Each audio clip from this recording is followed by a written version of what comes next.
కర్నూలు జిల్లా ఎమ్మిగనూరులో స్వాతంత్ర్య దినోత్సవ సందర్భంగా భారతదేశ ప్రధాని నరేంద్ర మోదీ పిలుపు మేరకు దేశవ్యాప్తంగా హర్ ఘర్ తిరంగ ఉత్సవాలు ఘనంగా నిర్వహిస్తున్నారు.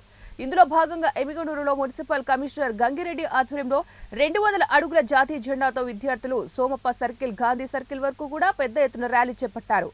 భారతదేశానికి స్వాతంత్ర్యం వచ్చిన సందర్భంగా ప్రతి ఒక్కరికి కూడా స్వేచ్ఛా పదాలు సమానంగా అందాలని, భారతదేశం అగ్రగామిగా నిలవాలని, ప్రతి ఒక్కరు కూడా సోదర భావంతో కలిసిమెలిసి జీవించాలని, ఎంతో మంది ప్రాణత్యాగంతో స్వాతంత్ర్యం వచ్చిందని కమిషనర్ తెలియజేశారు.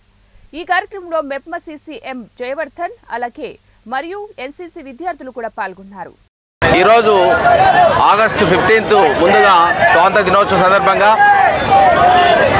ప్రధానమంత్రి ఆదేశాల మేరకు హర్ ఘర్ తిరంగా కార్యక్రమంలో భాగంగా పిల్లలు, మున్సిపల్ స్టాఫ్ అందరూ కూడా ఈ కార్యక్రమం చేయడం జరుగుతుంది.